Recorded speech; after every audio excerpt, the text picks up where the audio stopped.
Hello, my friends, and welcome to another episode of Machine Shop Mastery. I had a good and important and a little bit gut-wrenching and heart-wrenching conversation with Gabe Draper. So Gabe, I've known him for years now, just solid guy. And I had always known a little bit about his story, right? He got involved in a shop that his grandfather and father built back many years ago now, and essentially took over that business, was in the process of trying to buy it from his family, but ultimately decided that had to go out of business, right? Couldn't continue the business. And he was a victim of a really significant drawdown in the oil and gas business when they were too heavily invested in that sector. And the details we get into of what he went through during some of those years and the culmination of shutting down the business and what that impacted him and his wife and his family is just hard to hear, but really important. And, you know, as I mentioned in the show, we've had a few shows in the last few months telling the stories of shops that have had to go out of business. And the reason we're doing this is really as a cautionary tale for people that aren't looking at the parts of their business where they have the most risk, right? It's not all sunshine and rainbows here in the machining industry, right? You can build a great business, you can create a lot of value, create a wealth, do great things for the economy and your community, but it's not without its risks. And so I really am appreciative of Gabe telling his really authentic story. And then we get into a little bit at the end, sort of how that experience drove him to build the company that he's now running. And I'm a huge fan. So connect with Gabe, enjoy the episode, connect with him. He's such a genuine guy. So I know he's there to help anyone, share experience, commiserate, whatever. So anyway, enjoy the episode and thanks so much for listening. Gabe, what's up, buddy? Good to see you here. Hey, Paul. Thanks for having me, bud. I am so glad we finally got to do this. I've been kind of, you and I have talked over many years now at different events and conferences and whatever, and always wanted to have you on the show and finally got to make it happen. So I think your story is just a super fascinating one, and one that a lot of folks can learn from and be informed by, sort of both ends of your story. So let's dig in and I first have you introduce yourself, what you do now, what you're up to, and then let's get into the backstory. Yeah. So I'm Gabe Draper. I'm CEO of a company called Factur. Factur is the middle of the word manufacturing. Is all we do is help that. Mostly job shops grow revenue by filling up pipeline with new qualified opportunities. So that's what I do today. My backstory, I'll kind of start way back. My great grandfather had a fab shop in Indiana, pretty sizable. I think he had 200 or 300 people doing fabrication work, a lot of like structural fabrication, but also some industrial fabrication. And then my grandfather went on to be a machine tool salesman. And then he started a machine tool company called Herco. Are you serious? Yeah. He what? I didn't know this. We had Hercos at my shop. Really? I didn't know that. Oh yeah. We had several. We had 2 or 3 5-axis Hercos. They were great. Yeah. So I had Hercos at my shop as well. So the backstory of that was he was a machine tool salesman for a company called Humston Machinery, which is still a Herco distributor for, I believe, Northern Indiana today. And he wanted to start a machine tool company, an OEM. So Humston invested in that to get him off the ground. My grandfather's last name was Rock. So Herco stands for Humston Rock Company. And that's where Herco comes from. That is super cool. Wow. I did not know this. Yeah. It's pretty cool. So he started that, and my grandpa was really an inventor. He was really good at creating solutions. And so they got Herco to a certain point and they took it public. And then he was more interested in innovating than financial performance.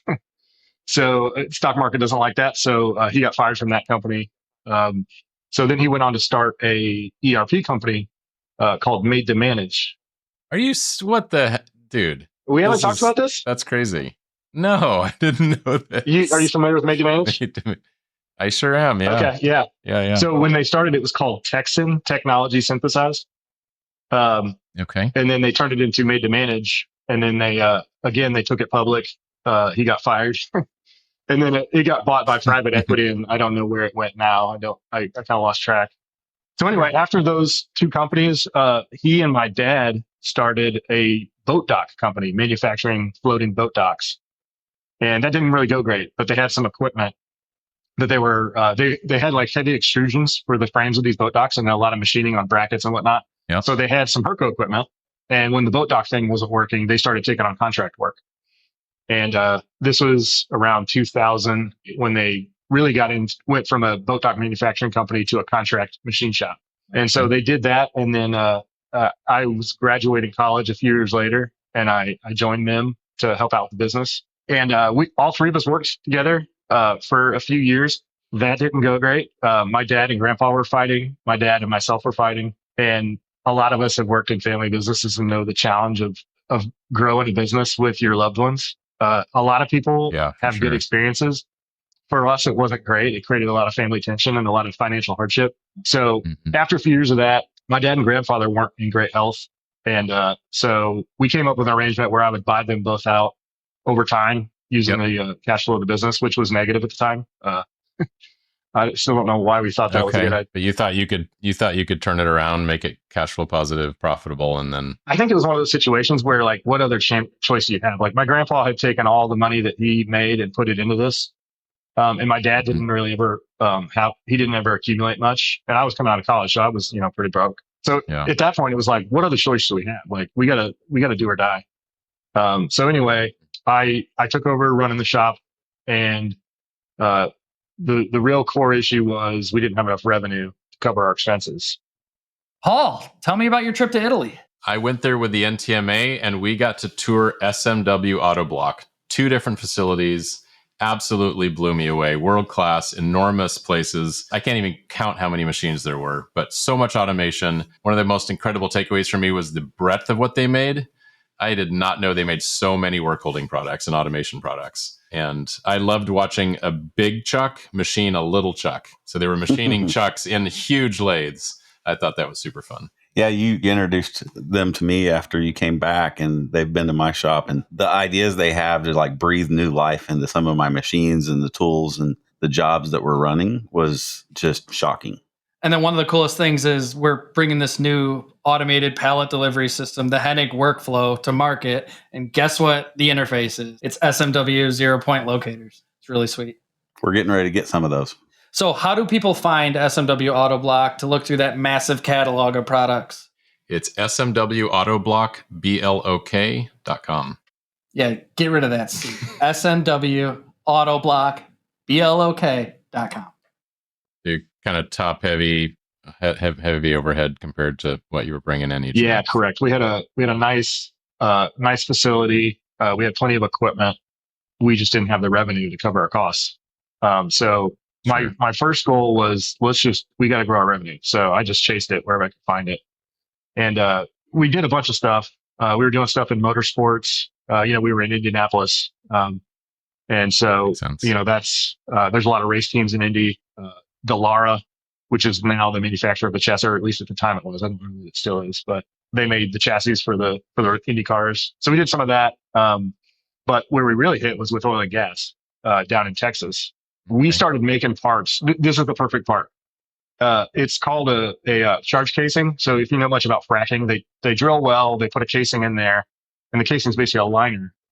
And then if they want to extract, they've got to poke holes in the liner, otherwise you can't extract from the rock formation. So they have these things which are called perforating guns, which is like a long tube.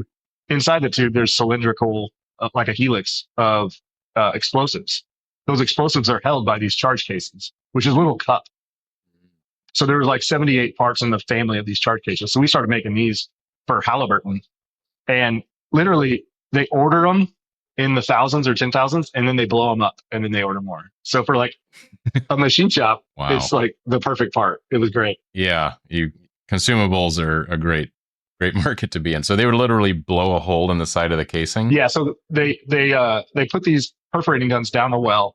Somebody up top, pushes the proverbial dynamite T lever. Handle. And then these things ignite, and they blow holes in the rock about the size of your thumb, and they go 4, 6, 8 feet up into the rock. And then they put a bunch of high pressure on the top of the well. That pressure creates fractures in the rock. and then it creates an exponential amount of surface area for them to take oil and gas out of the ground. That's the best explanation of fracking I've ever heard. Well, thank you for that. Yeah, I mean, that's my lay person understanding of it. Like, I think that'll resonate with the metalworking nation. Petroleum engineer would probably tell you a much more smart story, but that's my story. So anyway, we got into these, and they were great parts. They really saved us from going out of business. We rode that oil and gas wave for 3 or 4 years. It was really good. We got into some automation. I showed up at the back of my shop one day after going to an auction with a ABB welding robot in the back of my truck. And the guys, they're rolling their eyes like, what in the world's Gabe doing? So I was like, guys, I got this robot. We're going to use this as a machine tending robot. Here you go. Let me know what you need. No way. So we ended up, we elected to integrate it ourselves. That was a mistake. We should not have integrated the robot ourselves. A lot more time and money involved than if we just paid somebody to do it. But, we were struggling to get by. So you do what you got to do. Yeah. You had to pinch your pennies. Sure. So we got this robot set up on a mill in a lathe doing tending operation for us. And that amount of work, really, it was profitable. There was a lot of demand. It was just about turning around quick. So we went from 1 shift to 2 shifts to 3 shifts. And in hindsight, when we were on 1 shift, at least for our setup, we were losing money. When we went to 2 shifts, we were getting by. When we went to 3 shifts, we started accumulating profit and being able to dig ourselves out of the hole. So we rode that wave, and we were able to catch up a good amount. We were doing about 14% net income for a few years, which, based on what I read, is decent for. It's pretty solid for a job shop. Yeah. So that was like, there were, I don't know, 6 years where we were just hand to mouth. I mean, there were years where we just had to beg, borrow, and steal to get investment to keep the shop going. There were times when I missed payroll where I had to go to the guys like, guys, I just don't have it. I can't do it. Oh my gosh, that is so stressful. Of course, I imagine you're going without anything, but there's times where you can't even pay your crew. Yeah. I mean, and they're relying on that for mortgages and rent and food and whatever else. Yeah. I mean, luckily I was in my 20s. This was before I was married. So, you can get away with a lot more of that at that phase in life. But there was a few times when we thought we had enough for payroll, and then we submitted it. And then the next morning, the guys are like, my check bounced. Oh, God. And that was bad. I mean, these guys that bleed for you, that you love them, you care about their families. Of course. Yeah, they become like family. Yeah. For them to have checks bounce, I mean, that was probably the worst of it in terms of like, I mean, I felt like a failure. I let them down. So during this period, was it just you? Your dad and grandfather were gone, and you were still supposedly paying them out of the profits to buy the business from them. So you have that loan that you're maybe not paying either. Yeah. That got us to a point where I could pay them. And my grandfather retired. He still, advised. My dad left to work at Rolls-Royce as a supplier quality engineer, which was a good fit for him. But it was me. I had a couple managers who were just incredible. But I mean, we were in it all day, every day. I had an air mattress in my office, just because I was there so much. But the oil and gas stuff really was a lifeline. But it was really profitable. So it became like a drug. Like, we depended on it. And it really sucked up a lot of our capacity, which was good in the sense that it helped us not go out of business. But after we kind of got our feet on solid ground, I started looking at diversifying, because, everybody knows what happens in the oil and gas industry if that's your only gig. Sure. Can I ask you a couple of questions? Yeah. When you would not be able to make payroll or think you could and bounce their payroll checks, like, you must have, did you lose people? Did they believe in you enough that they just like, all right, well, pay me next week if you can? Or like, because they're going to, I imagine, get to crunch time where they got to pay their rent or mortgage, and they, as much as they might love you, they're like, dude, I just can't not get paid. you just share some of that? Yeah. If I recall, we didn't go too long without getting their checks made whole. Because like as soon as we got money in, that was the first thing. Everything else got pushed out. Sure. So I think we were, within a couple of weeks making good on that.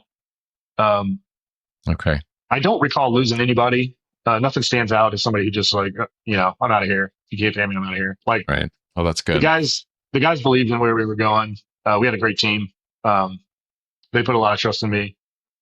So I mean, it's a huge blessing that they stuck with me through that. Yeah. Okay. Still, yeah, I can just only imagine the feeling in the pit of your stomach when you got those calls or they're like, hey, dude, my paycheck bounced. And the scramble. You said, so did you try to go out and find some investment from some other people beyond your family? Yeah, I did. I went to my family. I had a few uncles that invested. I went to some other individuals. We got a few non-family individuals to invest. And those look differently. Some of them were working capital loans. Some of them were equipment loans. So yeah, I did have to go out and raise money. And frankly, didn't make everybody whole. It's one of those things that, weighs on me. Sure. Okay. All right. So you got to the point where the oil and gas was covering your bills, starting to make some profit, and you're realizing that it's a little tenuous if a big down cycle comes. Yeah, totally. So I started once we were started to get our feet on the ground. I started working on diversifying, going after other markets to try to take that percentage of oil and gas down. And I got it down, and it was never 100%, but it was darn near close. I got it down to 72%, with some other stuff. But in hindsight, I was not aggressive enough as I should have been. It was like one of the things I was doing, and it should have been the only thing I was doing. Sure. About what size were you at this point? Number of people or revenue or machines or whatever? We had about 20 guys. I think we had 8 machines, and we got up to maybe 3.5 million. Okay. Yep. And you're running 3 shifts at that point. Yeah. So it's a lot of guys for 8 machines, but if you're running multiple shifts, that totally adds up. Yeah, totally. Yeah. Okay.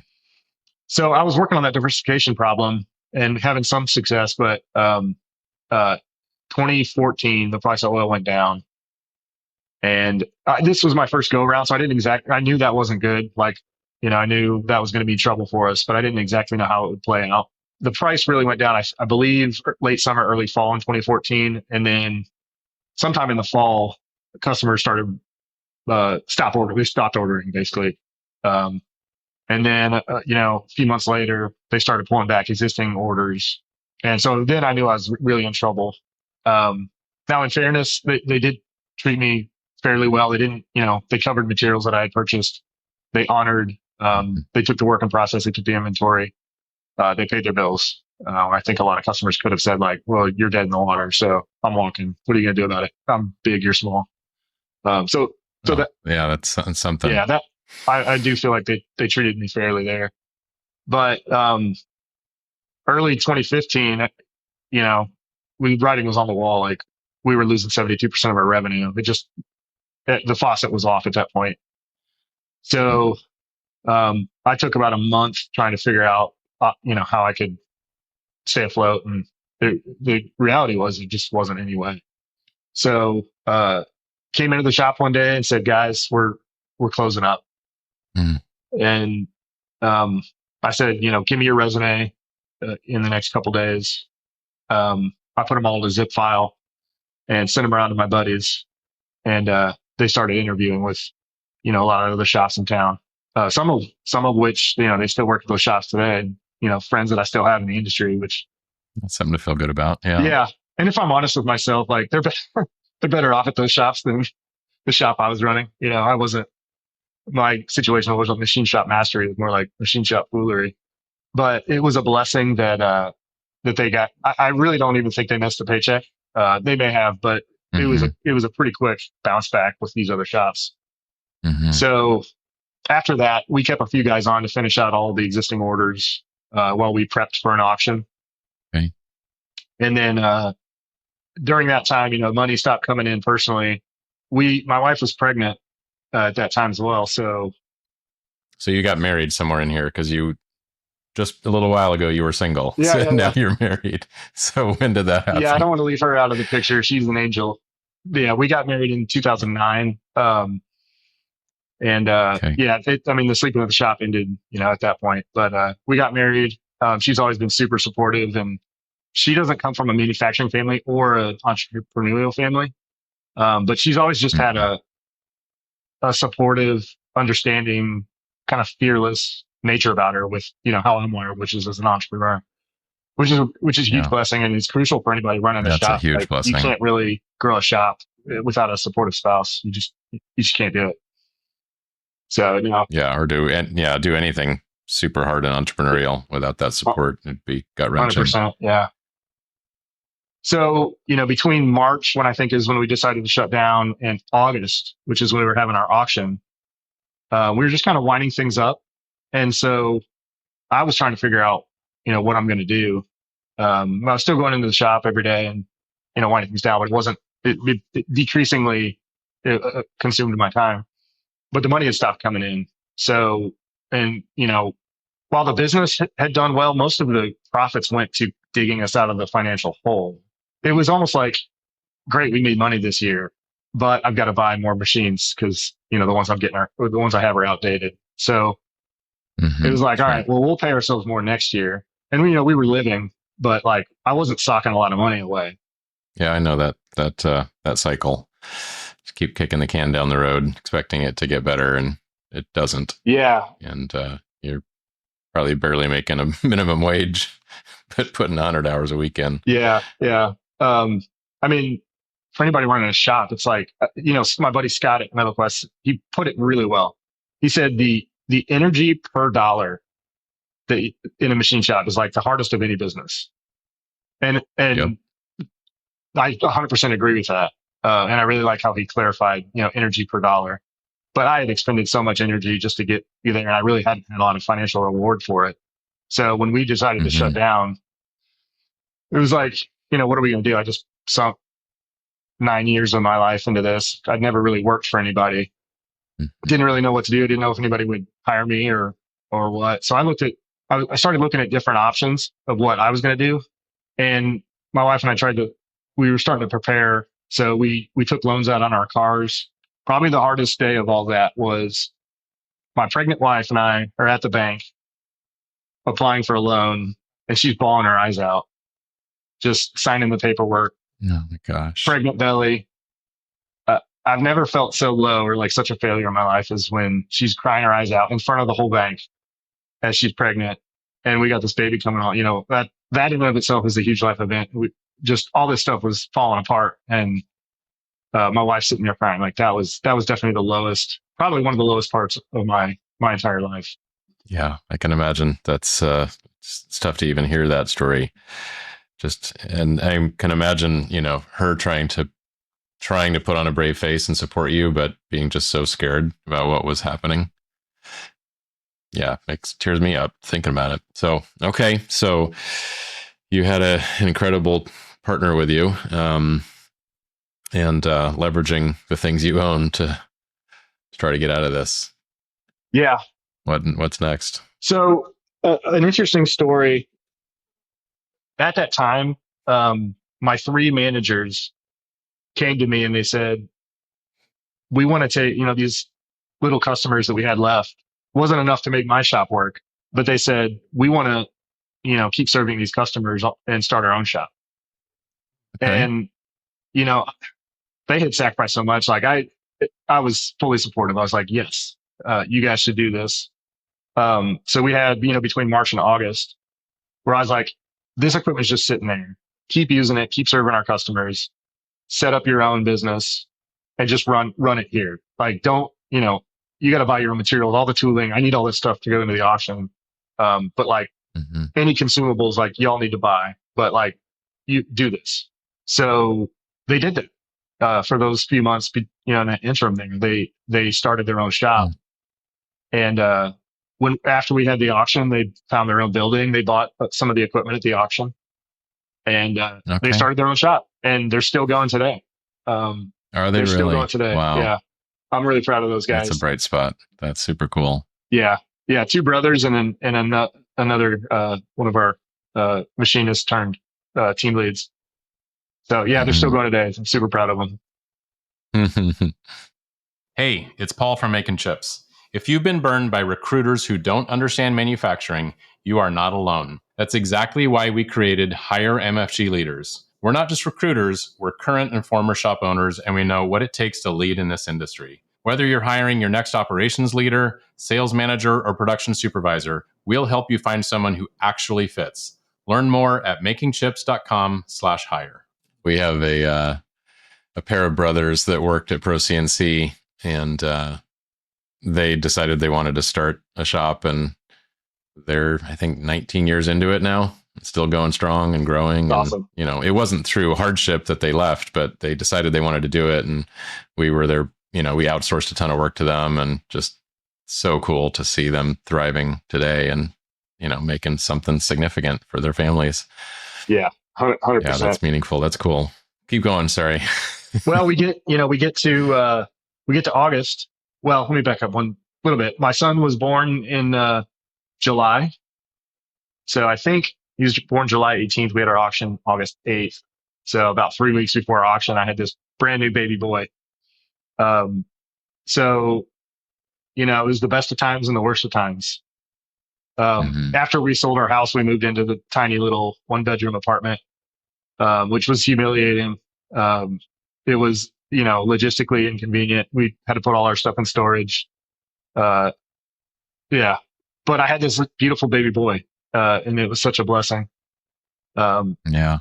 So it's funny how God works. He, takes something away and it's painful, but he gives me something so beautiful that totally overshadows the hell that I was in. I look back on those times and I think, I just think about how happy I was to be a dad. It was our firstborn. Yeah. And, it was really a sweet time. Like, we were just starting life over, like, hitting the reset button. It's like, all right, we got a new baby. Yeah. We're in this tiny apartment. Like, let's figure it out. So that was a couple weeks before the auction. Then we get to the auction. One of the things about going out of business is all of your friends show up to pick over your remains. Gosh, that's a bittersweet thing to think about. All of your friends. Oh, man. So as my friends are texting me and, talking to me, like they're going to be at the auction, I was like, I can't go to this thing. I just can't. Like, it's going to be too embarrassing. It's going to be too emotional. I just can't do it. So, I don't go to the auction. And then, during the auction, so they had the online auction, they had the in-person auction. So, I don't remember what I went to do something to distract myself during the auction. I didn't want to think about it, but I get a text from my buddy Steve, and he's like, "Hey, you need to go online. The lots don't match the pictures." So the auction company screwed up the online auction. Oh, that's not good. So nothing online looks like the description and the pictures don't match the lot number. So you got somebody bidding on a Kurt Weiss, but it's actually, a pallet jack or whatever. Oh, so I called up the auctioneer and they stopped the auction. So they're like, all right, let's stop the auction. We'll fix it. So 3 or 4 hours go by. They stop the auction. So everybody in person pays, or not everybody, but a lot of the people, you've probably been at equipment auctions. Like, you're there for a reason. You've already looked it over. You know what you want to get. So a lot of the in-person people bailed. And then the online thing was screwed up. So a lot of the online auction failed. So the auction was a complete disaster. I think we cleared $130,000 for our entire shop. And with like 8 machines and all the, oh God, that is brutal. Way brutal. I thought I was going to get.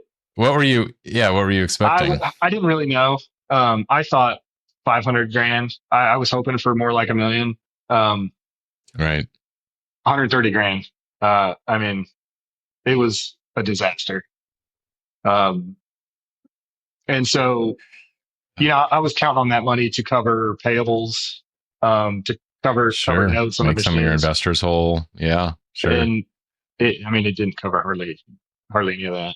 So, at that point I was like, I had to go to people. I mean, a lot of the people that I had money to were friends and family. I've developed really great relationships with vendors. I considered them friends. Literally family had invested in the shop. So I had to go to most of them and say, I didn't get much for the shop and I don't have anything personally. And I'm sorry, which is pretty rough. They were extremely gracious with me, extremely gracious. I'm still humbled and shocked by how gracious so many of those people were with me. I mean, I don't deserve it. They didn't have to be that way. Like they could have chased me for years and they didn't. Well, I got to imagine, just knowing you and your character, and that they could see how hard you worked, how hard you tried, pouring your blood, sweat, and tears into it, what you were sacrificing personally. And it's like, I can't be mad at this guy, even though I'm probably disappointed I didn't get my money, but, what's the point of being upset about it? Yeah. Man. Wow. Okay. So, yeah, after that, I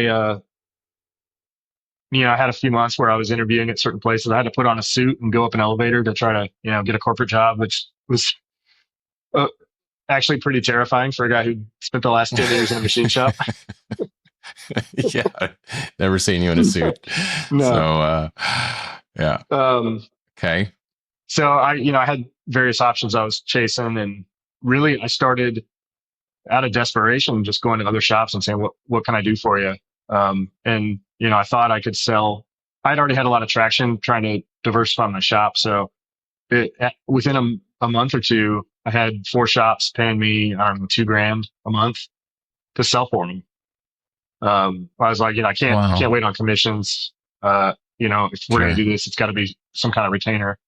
And so, that was something that was a lifeline. And so I did that. And then,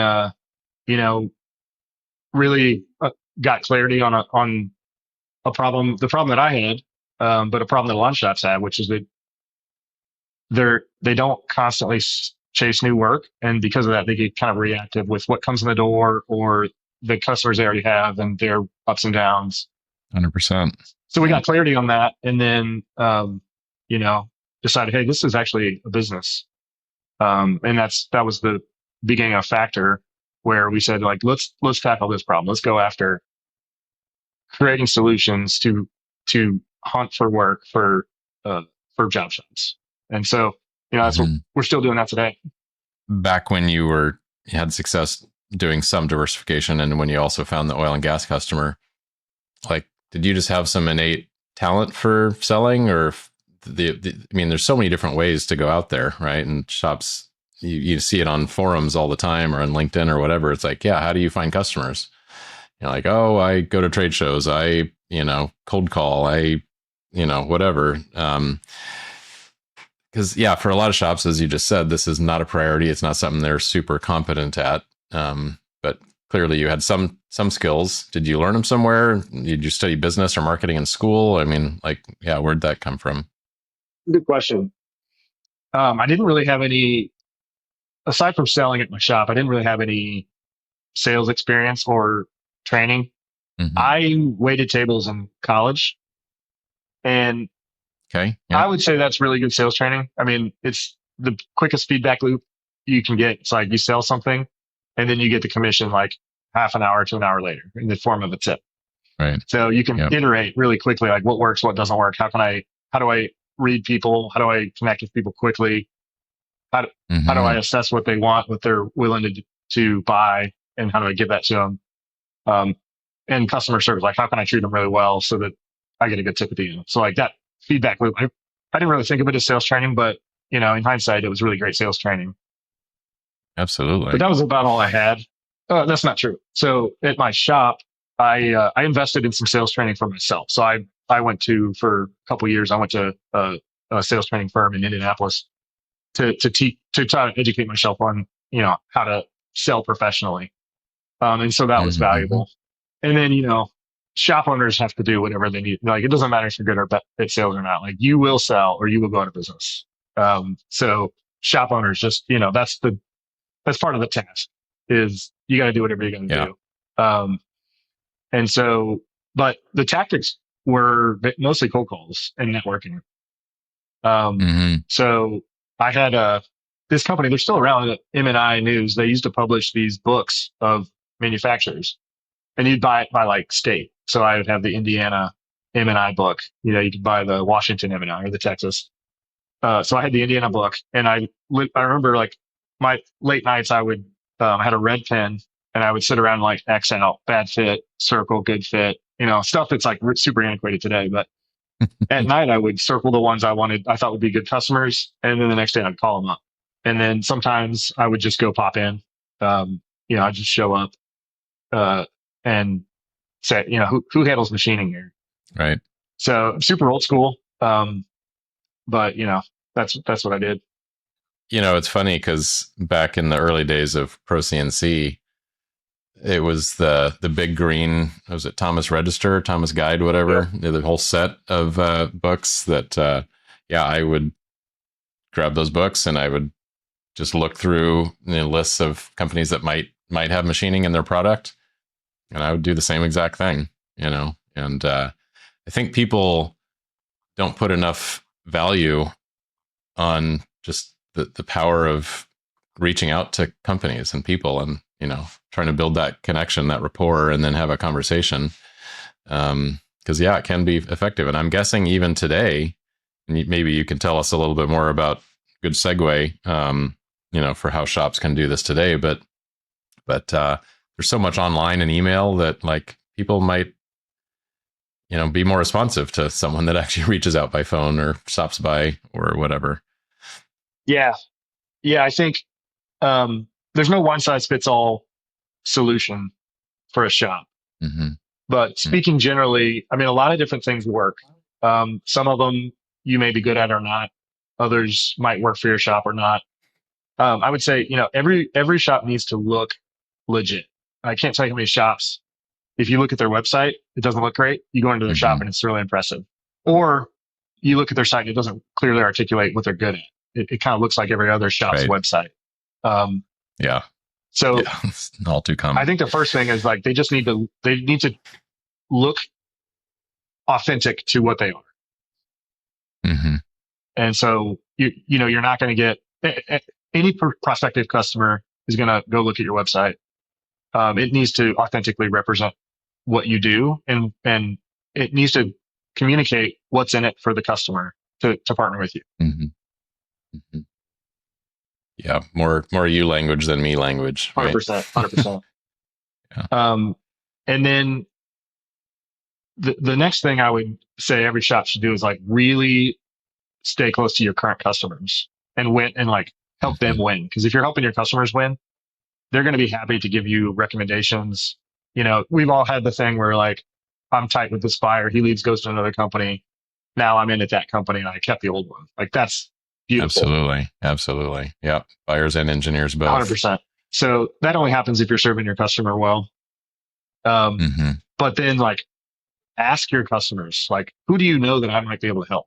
Like if you're taking good care of your customers, they will want to help you. Next thing I would say every shop should do is like really stay close to your current customers and win and like help them win. Because if you're helping your customers win, they're going to be happy to give you recommendations.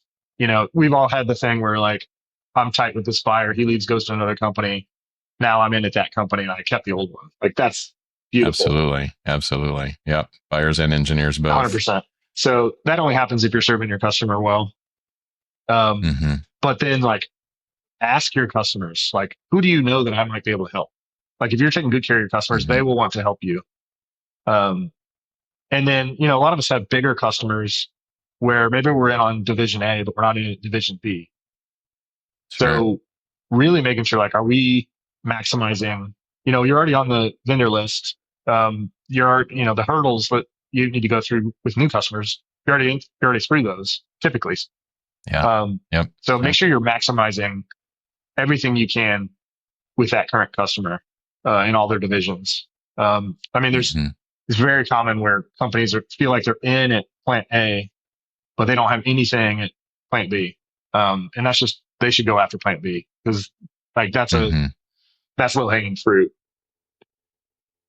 Yeah. Even not even outside of divisions, but like even just within one somewhat larger company, you're super tight with one buyer, you're getting a ton of work, but the buyer down the hallway, you hardly know them. All right. And that's also just low hanging fruit to try to make a connection or take them to lunch or, have a meeting. And yeah, totally. And the next thing is you've got to be out in the market, networking, involved in, industry groups, associations, local networking. Like you got to be out there. I think, the shop is like a magnet for an owner. It's like, you feel irresponsible if you're not in the shop solving problems. It's like, that's where the action happens. Like the magnet is, I need to be in the shop, like chopping wood. And that's not bad. That's great. But you got to be out. You got to be out and about. Like we all want customers to come tour our shop, but most of the time we got to go. They'd love to talk shop, but they don't love to just get out there and, FaceTime with folks. So yeah, push past that comfort zone and just get out there. And, one in particular, Nate from Ouroboros, a guy that was on the show like a year or two ago, talked about going to like these like space networking events and like getting on a tour of this facility and like making sure he's like walking right next to engineers or buyers or people that he knows he wants to talk with and just like chatting them up. And what do you know? Got a foot in the door, got a conversation, got a visit, got on the vendor list, and now they're one of their biggest customers, right? So yeah, you never know where those come from. But if you don't put yourself in the position to possibly, it's like the whole, you miss every shot you don't take, every shot you don't take. So yeah, 100%. Yeah, that's good advice. That's good advice. Another thing to do, like, nowadays there's a lot more access to information.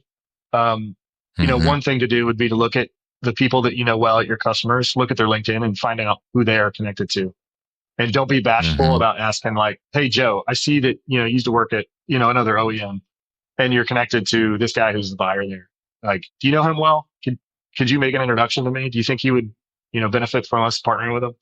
Like intentionally doing legwork before you meet with somebody, and just asking. Like, you don't ask, you're not gonna, nothing's gonna come of it. So don't be afraid to ask for that introduction or that help. Manufacturers, what is your biggest headache? Is it measuring improving profitability, gaining efficiencies with AI and automation, maybe tightening up your cybersecurity, maybe getting your business ready to sell? At CLA, their goal is to know you and help you with challenges like these and more. Every day, CLA helps manufacturers tap into millions in revenue and cost savings, like one manufacturer that boosted capacity and revenues by 15 to 20%. Visit CLAconnect.com to hear real success stories and learn how you can grow your top and bottom line. Okay. So with a shop that maybe isn't doing enough of this, and I'd love to collectively reinforce to people, even when you're busy, you have to be out selling and marketing. Like there's, I went through that cycle so many times at my shop in the early days before I really learned the lesson that the ebbs and flows of work. And, I'd go sell, get a bunch of work, and then I'd have to help get the work out the door and be busy and not be selling. And then a couple of months later, our sales would drop off a cliff and we'd lose money and not make, not be able to pay ourselves or have to, be really tight on cash or draw from a line of credit or whatever. And so, hoping people could get that really sunk into their subconscious that they always have to be out there networking, selling, even when they feel like they're busy. But that is the time to be doing it, not just when things are slow. Yeah. The good customers take a while, typically. Sometimes they go quick, but when you're busy, that's the time to be planting seeds, making progress towards customers you're going to need in the future. We have a lot of shops talk to us now, like, we're busy. We can't handle more work, but those relationships are going to develop over time, and you need to have them in place when you do need the work, not starting that journey when you don't have to work. Yeah. It's very unlikely that you're going to call someone and they're going to send you a PO next week. Like it could take months to finally get that order. And they typically start you out small to, let you prove yourself. Yeah. They're rarely dropping millions of dollars in your shop right out of the gate. So yeah, I mean, always be hunting, but especially when you're busy, because the ideal scenario is that you stay busy, and that only happens if you keep the pipeline full. Yeah. All right. Well, that's solid advice for sure. If beyond getting out there and networking, what would be another tip for a shop out there today that's looking to diversify and really maybe just start playing the long game for making this a real strength in their business? And I know there's kind of like you repped for some shops originally, and obviously you guys have a service, and some people decide to bring it in house. How would someone maybe go about thinking about how to make this a stronger part of their business? Yeah, I think every shop comes to a point where initially they get off the ground with a few key relationships. Maybe that's an old employer or a manufacturer that they know they have an in somehow. And they get off the ground in that fashion, and they kind of ride that to a certain point. Usually, I don't know, $3, $4, $5 million, and then they get to a point where like that doesn't feed their growth anymore, and so they have to decide: are we going to stay here, or are we going to be proactive about our growth? And that means hiring a salesperson, partnering with a firm like Factur, or something like you're going to have to become competent at going to market with your business. That's a crossroads that every shop owner comes to. And some decide we just want to ride what we've got. That's fine. There's nothing wrong with that. But for them to really reap the rewards financially from all of the sweat equity that they're putting in, they have to get to a certain critical mass. It seems that critical mass is somewhere around $10 million, where the profit, kind of like we talked about earlier, it's like we'll pay ourselves more next year, and the next year comes and you're like, wow, I need this machine. And then so you kind of kick the can.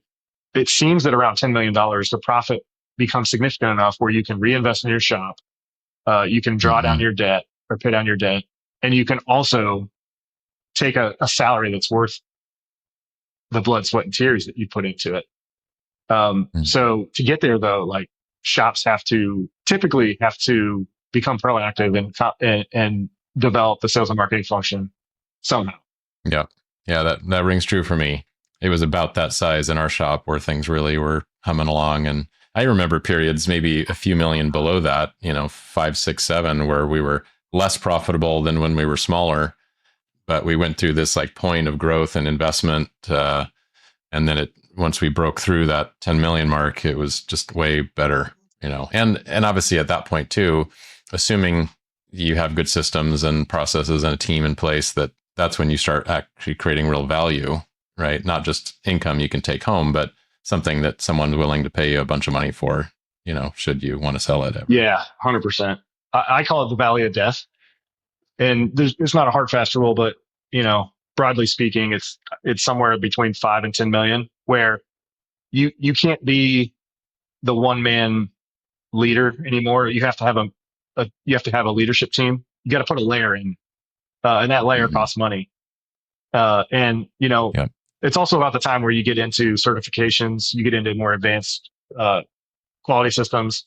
You get it. I mean, just the stakes rise somewhere in that valley of death, and that eats away at your profit. And then you got to get through that. But it once you do get through it, then you've got a real shop that's worth something that you can reap the rewards, and you can own the business rather than the business owning you. It's a good way to sum it up. Yeah. Because I'm sure you felt for many of those years that the shop completely owned you, and you just like bought yourself the most stressful job in the world that you made no money at. So 100%. Running a machine shop is, if you can successfully run a machine shop, you can run any business. I've run a few different businesses now, and my machine shop was between 10x and 100x harder than all the other ones. I say it almost every show. It's the hardest business in the world. Right? It's so hard. It's so hard. It's so important too. I tell our team, in my mind, there's 3 core industries that really like sustain life. It's manufacturing, agriculture, and construction. And yeah, but agriculture and construction need machines to do what they do, and they can't do that without machinists. 100%. If we don't have, that's why. If we don't have equipment manufactured, like good luck building a building or producing food. Like manufacturing is the foundation of the foundational industries, and it's the bedrock. We see it in the parts that we make. Like that's one of the cool things. The best parts about a shop is like knowing what this part that you're making does, like the impact that it does. Like it's going into space, or it's going into a body, or it's going into like it's all important. Very few of them are dinky little things that don't really matter. They all matter. If it was a dinky little thing, they just cast it or fabricate it. Like because it's machining, it's precise and it's important. So the work is like insanely important.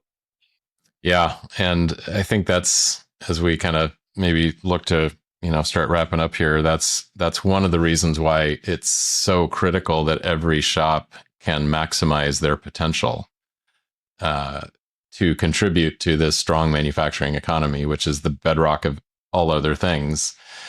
And knowing how much blood, sweat, and tears they put into it and sacrifice to start it, and the things that you also did. Yeah, it's important that sometimes we talk about the three legs of a business. You have operations and finance and sales and marketing, and they all have to be strong. They all have to be sort of equal in length, or else the thing will tip over. And obviously in your shop, the sales leg got really short really fast when that customer started pulling out and your stool tipped over. Right? Yep. And thankfully, like you said, everyone else got jobs again, and even some of your guys started their own business. And so that sort of intellectual property maybe continued on and didn't just dissipate entirely, but yeah, that's still a result that we don't want the listeners to ever go through. I mentioned before we hit record, we have had a few episodes lately telling the story of shops that didn't make it.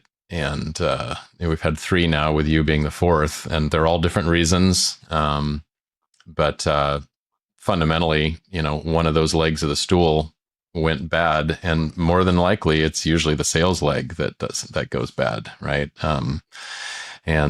So it's such an essential thing that people in shops have to focus on, yet so few of them feel like they're really great at it and know where to start. And so it's great that you're out there sharing your lived experience in a very tactical, practical way to help shops avoid that thing that you went through. Yeah, I wouldn't wish my experience on anybody. I hope that doesn't happen to anybody. But every auction letter that we get in the mail, like that's happening to somebody. So I got a heart for people who are going through situations like that. I was just, spent a couple hours with a guy earlier this week who's in a very similar spot.